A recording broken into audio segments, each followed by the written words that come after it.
अगर आप चाहते हैं आपके बच्चे इंटेलिजेंट हों, ब्रिलियंट हों, ऐसे बच्चे, ऐसी संतान आपको चाहिए, तो आइए चलिए मेरे साथ, मैं आपको मिलवाती हूँ डॉक्टर गायत्री शर्मा दीदी से, जो आपको बताएंगी कि इसके लिए कहाँ पे क्या क्या चीज़ें करने की ज़रूरत होती है। बच्चों के पैदा होने के बाद नहीं, पैदा होने से पहले। जानते हैं ना, अभिमन्यु के बारे में सुना है आपने? सुना है ना? अभिमन्यु की तरह और भी बहुत सारे एग्जाम्पल हैं, जैसे लवकुश। अश्वमेध का घोड़ा रोकने की हिम्मत पूरी पृथ्वी में किसी पर नहीं थी, लवकुश में थी। क्यों? ये सब कुछ जानते हैं हम डॉक्टर गायत्री दीदी से। गायत्री दीदी के बाद आपको एक और, मेरे साथ मुझे एक और बहन मिली हैं, अर्चना दीदी, उनसे मिलवाऊंगी। वो भी थोड़ा आपको इसके बारे में डिटेल में बताएंगी और बहुत ही आश्चर्यजनक बातें पता चलेंगी आपको, आंखें खुल जाएंगी। चलिए, बातें ध्यान से सुनिए उनकी। मैं डॉक्टर गायत्री शर्मा, शांति कुंज हरिद्वार से।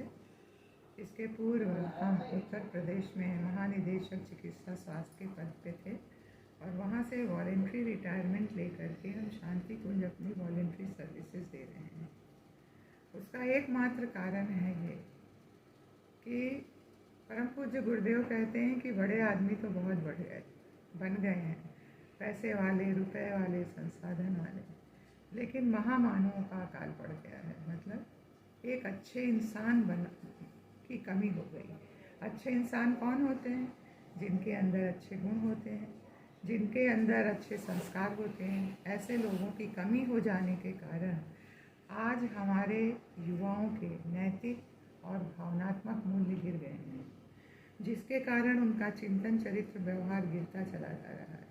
ना वो अपने में खुश हैं, ना उनका परिवार खुश है, ना उनका समाज खुश है, और राष्ट्र भी हमारा टूटता चला जा रहा है, और जिसके कारण ये अंतर्राष्ट्रीय समस्या बन गई है। आप देखिए, जहाँ देखिए हाहाकार मचा हुआ है। इसको वर्ल्ड वॉर तो नहीं कह सकते, लेकिन हम कोल्ड वॉर कह सकते हैं। तो ये किस लिए है? क्योंकि लोगों का चिंतन गिर गया है। अब चिंतन कहाँ से शुरू होता है? चिंतन गर्भ से शुरू होता है। और गर्भ में ये कोई हवाई कहानी नहीं है कि उसने अभिमन्यु ने गर्भ में सीख लिया, या सीता जी ने और शकुंतला ने अपने बच्चों को चक्रवर्ती सम्राट बना दिया, या रानी मदालसा ने जो चाहा अपने बच्चे को चाहे ब्रह्मज्ञानी बना दिया, या बहुत अच्छा उसको एक शासक बना दिया उनके अपने पति के कहने से। ये कोई हवाई कहानियाँ नहीं हैं। गर्भ में 80% पर्सनैलिटी बच्चे की नींव पड़ जाती है, ऐसा विज्ञान कह रहा है। तो विज्ञान कह रहा है और आज प्रमाणित हो रहा है कि अगर आप एक अच्छी संतान, हर व्यक्ति का ये कोशिश होती है कि हमारा बच्चा बहुत अच्छा इंसान बने, हमारा सम्मान करे, समाज में उसका नाम हो, राष्ट्र में वो गौरवान्वित हो। कौन नहीं चाहता? लेकिन उसके लिए नींव तो वहाँ पड़ रही है ना, गर्भ में। तो गर्भ में नींव पड़ रही है, इसलिए गर्भ से ये लोग प्रयास करें, ये जानते नहीं। इवन हमारी चिकित्सक बहनें भी इस काम को नहीं जानती हैं कि कैसे ये गर्भ से बच्चा जो है वो एक अच्छा इंसान बन के निकल सकता है। और इस बात को हमारे ऋषि जानते थे, जिन्होंने ये बातें बताई थी। और शांति कुंज से ये एक आंदोलन शुरू हुआ है कि क्योंकि बच्चे की नींव गर्भ में पड़ती है, तो अब वो गर्भवती माता को और उसके पति को और उसके परिवार के लोगों की क्या जिम्मेदारी है कि जो भगवान का भेजा हुआ अतिथि आपके घर में आ रहा है, वो कैसे एक अच्छा इंसान बन जाए, उसके लिए आप क्या करिए। तो उसके लिए आप क्या करिए? तो गर्भ संस्कार कराए जाते हैं। तो गर्भ संस्कार केवल कर्मकांड नहीं कराया जाता कि कर्मकांड हो गया, बस इच्छी हो गई और हमारा बच्चा तो अब बिल्कुल बिल्कुल डिवाइन बेबी हो के निकलेगा, ऐसा लोग सोचते हैं।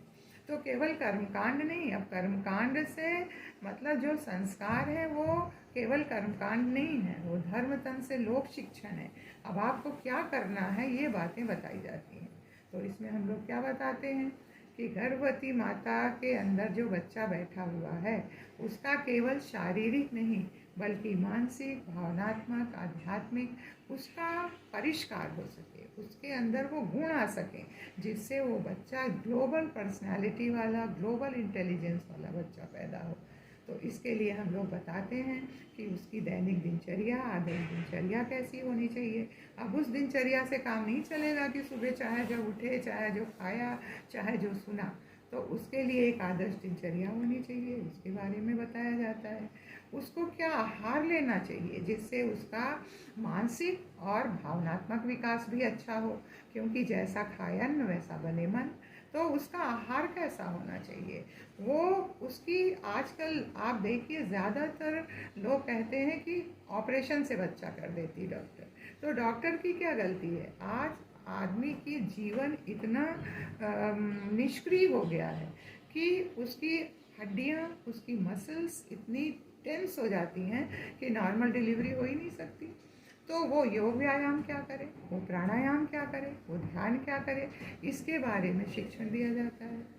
इसके अलावा बच्चे में अच्छे गुण डेवलप कर सकती हैं, और गुण डेवलप करने के लिए अब गर्भ में बच्चा सुनता है, स्वाद भी लेता है और वो समझता भी है, याद भी करता है। ये सारी चीज़ें बच्चा जब करता है तो इस 9 महीने में आप बच्चे को जैसा ट्रेन कर देंगी वैसा ही बच्चा आप प्राप्त करेंगी। तो इसलिए बच्चे से संवाद करना पड़ेगा। जब बच्चा समझ रहा है, सुन रहा है, याद कर रहा है, तो उसके व्यक्तित्व का विकास तो वहीं हो रहा। इसलिए आप बच्चे से कैसे बात करें सुबह से लेकर रात तक सोते हुए। तो इस तरह से ये सारी बातें कि उसका आहार कैसा हो, उसका व्यवहार कैसा हो, उसके दैनिक दिनचर्या कैसी हो, योग व्यायाम कैसे करें, वो अपने बच्चे से संवाद कैसा करें, वो अपने बच्चे की मल्टीपल इंटेलिजेंस वाला बच्चा कैसा पैदा करे, इसके लिए ये गर्भ संस्कार के माध्यम से बताई जाती हैं चीज़ें, जिसमें 5-7 लेक्चर्स होते हैं, जो कि आपको कभी भी समय मिलने पर ये आपके भी चैनल पर आ सकता है और आपको इसका लाभ प्राप्त करने का मौका मिल सकता है। इसीलिए ये जो है गर्भ संस्कार जो आंदोलन है, ये शांति कुंज से परम पूज्य गुरुदेव के विचारों को देने के लिए शुरू किया गया है, ताकि ना केवल आपको एक अच्छी संतति प्राप्त हो, बल्कि वो समाज का एक बहुत ही महत्वपूर्ण व्यक्ति बन सके और राष्ट्र में अपना गौरवान्वित करने वाला संतान हो। जैसे कभी आपके यहाँ राम थे, कृष्ण थे, गौतम थे, आपके यहाँ राणा प्रताप, रानी की झांसी थी, जैसे आपके यहाँ विवेकानंद, दयानंद थे, ऐसी संतानें प्राप्त करने के लिए ये एक सुअवसर शांति कुंज ने खोला है। हमारी आप लोगों से यही आशा है, यही रिक्वेस्ट है कि इसको आप पूरा सुनिए और ऐसी संतति को प्राप्त करिए। ओम शांति। और ये हमारी दीदी हैं अर्चना मिश्रा, बनारस से, और कई सारे राज्यों का कार्यभार संभालती हैं। तो चलिए दीदी से बात करते हैं। नमस्कार। नमस्कार दीदी। मैं अर्चना मिश्रा और आओ गणेश संस्कारवान पीढ़ी का कार्यभार मुझे यहाँ शांति कुंज के द्वारा दिया गया है, और इन दिनों 8 जिलों को मैं देख रही हूँ। और सबसे पहला काम ये है कि हमारी जो आओ गणेश संस्कारवान पीढ़ी के द्वारा जो हमारे बच्चे भविष्य में आएंगे, उनका मानसिक विकास, सामाजिक विकास, आध्यात्मिक विकास कैसे हो, उनका IQ, SQ और EQ कैसे मजबूत हो, वो इस संस्कार के द्वारा हम बताते हैं। और इस संस्कार के द्वारा हमारे बच्चों के अंदर पूर्व जन्म के भी जो सारे डिजीज़ होते हैं, बीमारियां होती हैं, और उनके जो भी गलत संस्कार होते हैं उनके बुजुर्गों के, वो सारे इस संस्कार के द्वारा दूर हो जाते हैं।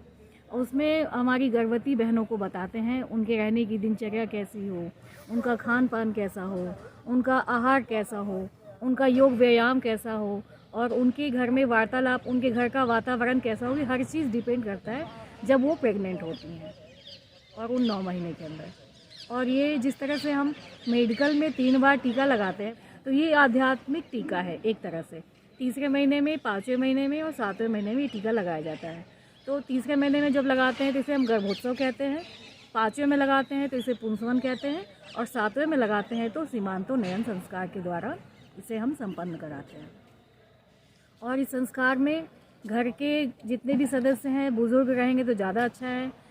गर्भवती बहन, उनके पति, इन लोगों का रहना अति आवश्यक होता है, क्योंकि ये हर चीज़ बातें उनके घर वालों को, उनके पति को, सभी को समझानी पड़ती है कि गर्भवती के साथ कैसे रहना है, उनके साथ कैसे सारे आचरण करने हैं, और घर का माहौल सबसे ज़्यादा डिपेंड करता है, क्योंकि जो भगवान के द्वारा भेजा गया जो महान आत्मा हमारे घर में आ रहा है, तो हम अपने उस महान आत्मा की आने की तैयारी कैसे करें। घर में कोई आयोजन होता है, शादी होती है, विवाह होता है, या कोई हम बड़ा पूजा पाठ करते हैं, घर में कथा कराते हैं, तो उसका हम महीनों से तैयारी करते हैं। शादी करते हैं तो सालों से तैयारी करते हैं उसकी।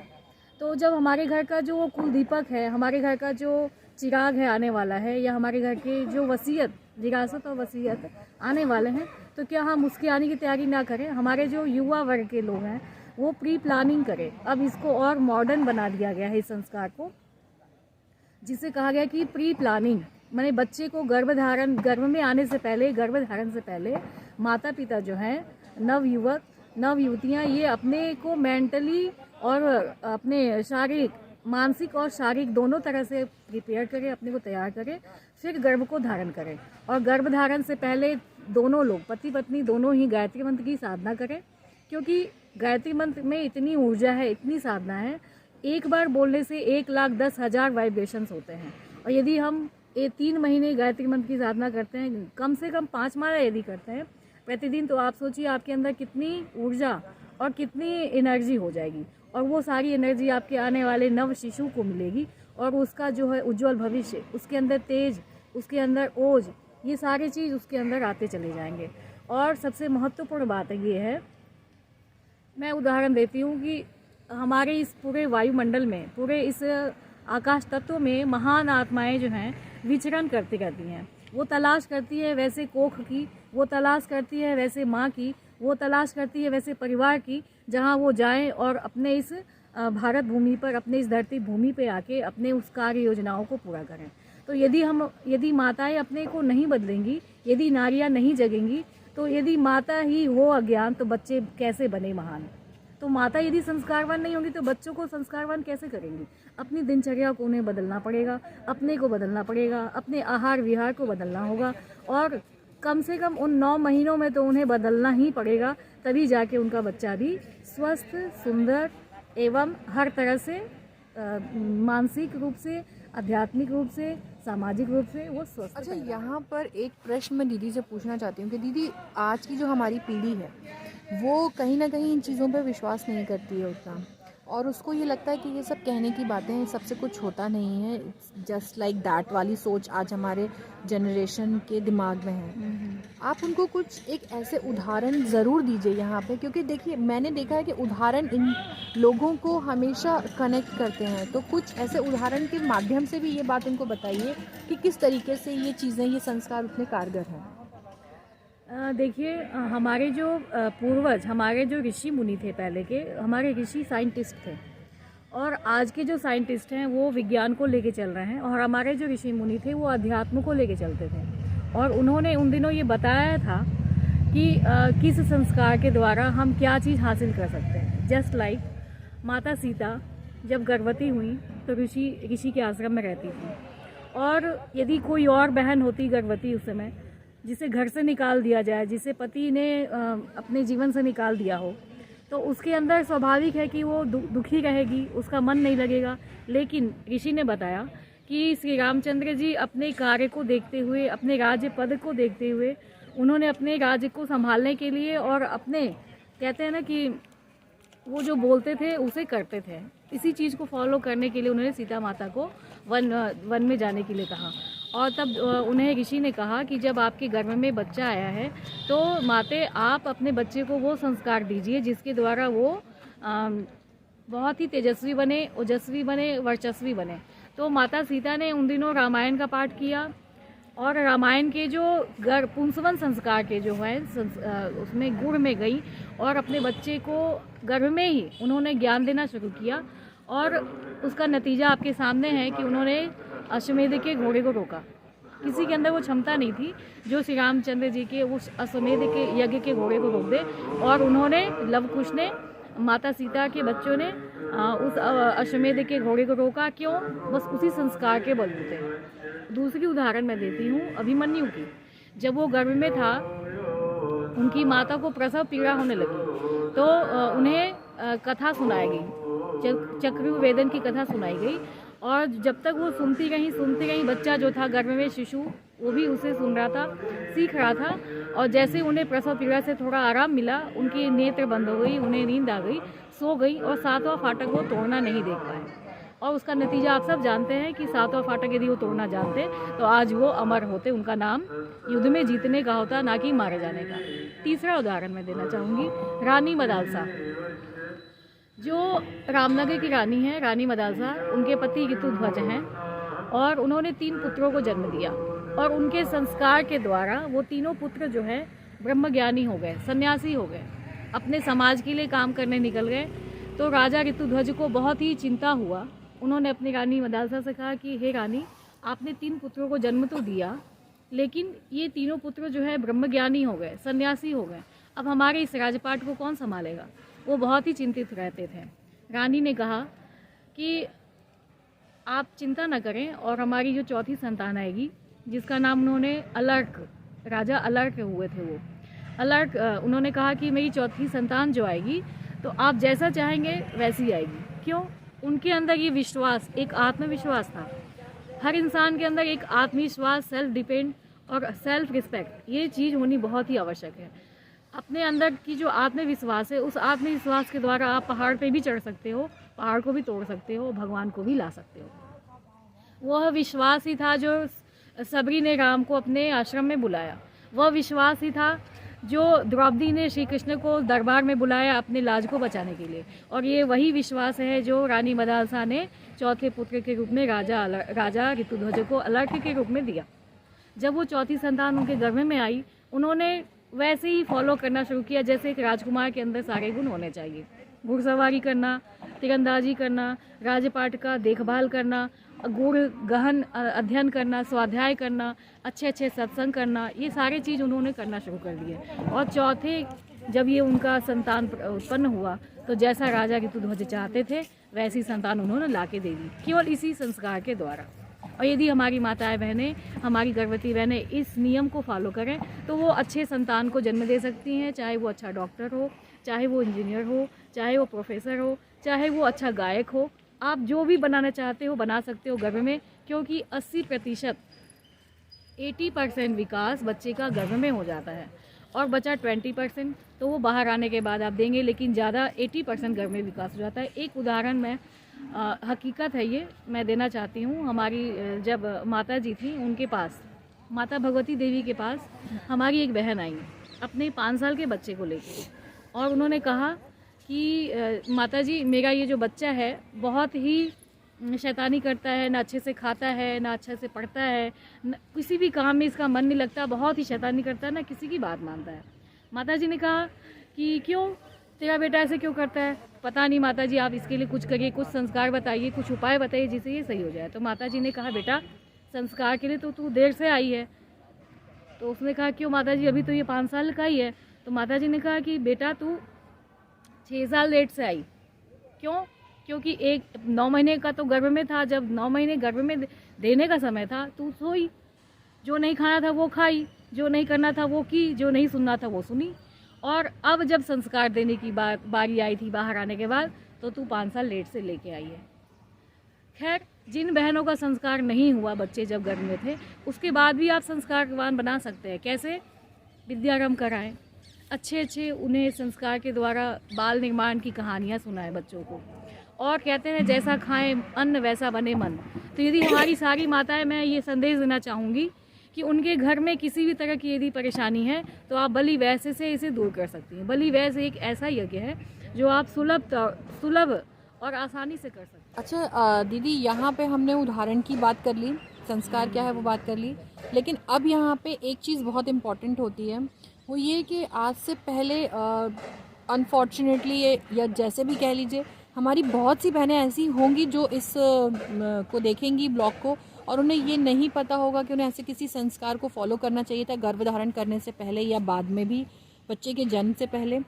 वो चूक गई किसी वजह से, तो क्या अब उनके बच्चों का भविष्य वो अगर वो उसी तरह से उज्जवल बनाना चाहें तो क्या उनके पास कोई उपाय है?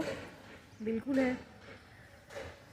किसी बहन, यदि कोई बहन अज्ञानतावश संस्कार नहीं करा पाई, तो जब उनका शिशु हो गया तो होने के बाद आप उसका नामकरण कराइए, नामकरण के बाद अन्नप्राशन कराइए, अन्नप्राशन के बाद उसका जनेऊ संस्कार कराइए, विद्यारंभ कराइए। हर वर्ष उसका जन्मदिन गायत्री परिवार दीप यज्ञ के माध्यम से कराइए, क्योंकि हम पाश्चात्य सभ्यता में कैंडल को बुझा के बच्चे का जन्मदिन मनाते हैं, लेकिन हमारे गुरुदेव ने बताया है कि हमारा जो जीवन है वो ऊपर उठे, हम प्रकाशवान हो, इसलिए हम दीपक जला के बच्चों का जन्मदिन मनाते हैं। और बच्चों के सामने कोई ऑप्शन नहीं है केक काटने के बजाय। बच्चों को हम ऑप्शन बताएं कि बेटा आप केक के बजाय आप दीप जलाकर दीप यज्ञ करके अपने जन्मदिन को मनाओ। पंच तत्वों की पूजन करो। जिस पंच तत्व से हमारा ये शरीर बना है, उन पंच तत्वों की पूजन करके आप अपना जन्मदिन मनाएं। हमारे बच्चे जो हैं बहुत ही, उनका जो मन है कोमल ही है। यदि आप उन्हें कोई भी ऑप्शन देंगे ना तो वो बिल्कुल ही करेंगे। और दूसरी बात, कहते हैं जैसा खाए अन्न वैसा बने मन। यदि हमारे घर में जो भी भोजन बनता है तो मैं अपनी माताओं बहनों से ये रिक्वेस्ट करूँगी कि वो अपने घर में भोजन बनाने के बाद पहली रोटी जो है यदि वो गाय को देती हैं तो बहुत अच्छी बात है।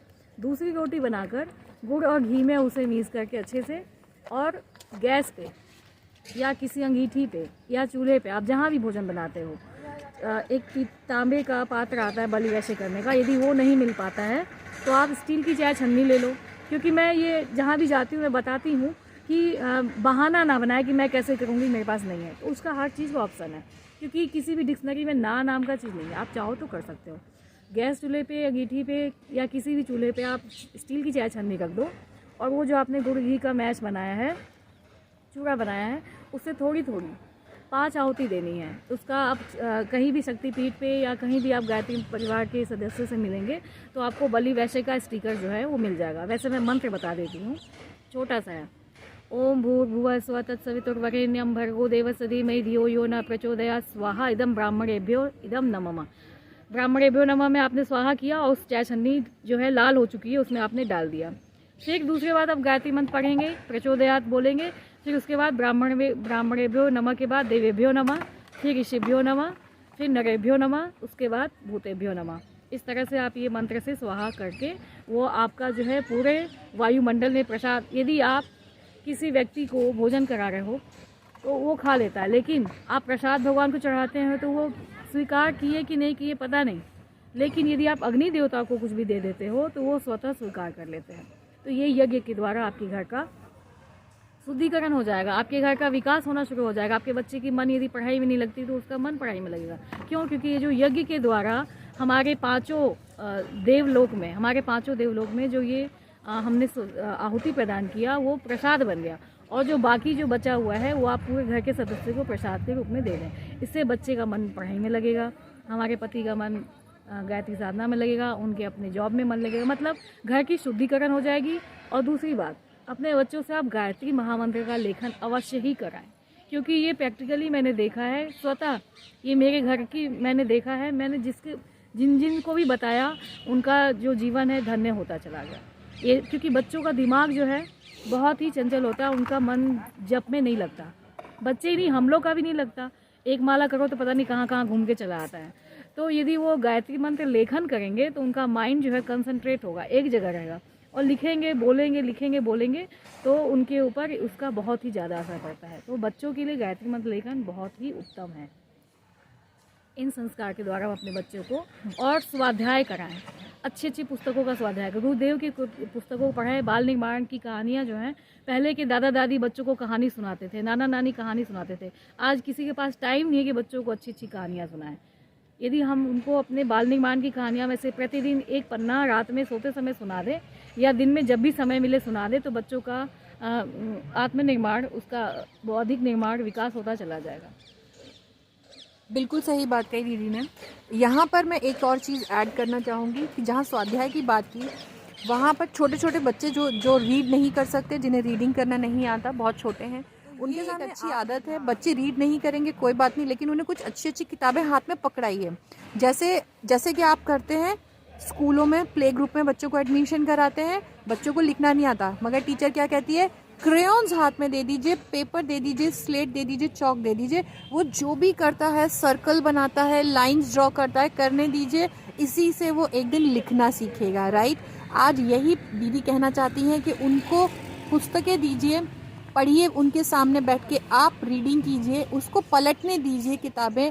आपको पढ़ते देखकर सुनेगा, तो सीखेगा और आपकी पढ़ने की आदत से वो पढ़ना सीख जाएगा। एक बार किसी बहुत ही इंटेलिजेंट इंसान के मुंह से मैंने एक बात सुनी थी, मुझे याद नहीं है किसके मुंह से, लेकिन सुनी थी, मेरे मन में रह गई। आपके साथ शेयर करके इसको एंड करूँगी ब्लॉग को। किसी ने मुझसे कहा कि अगर अपने बच्चों को कुछ अच्छा सिखाना चाहते हैं, किसी ने कहा था अगर आप अपने बच्चों को कुछ अच्छा सिखाना चाहते हैं, अच्छे संस्कार देना चाहते हैं, तो भगवान के लिए उन्हें कुछ भी मत सिखाइए, उन्हें कुछ भी मत सिखाइए। जानते हैं क्यों? क्योंकि जो उन्हें सिखाना चाहते हैं आप वो खुद करते चले जाइए। बच्चे कराने से नहीं करते हैं, देख के करते हैं।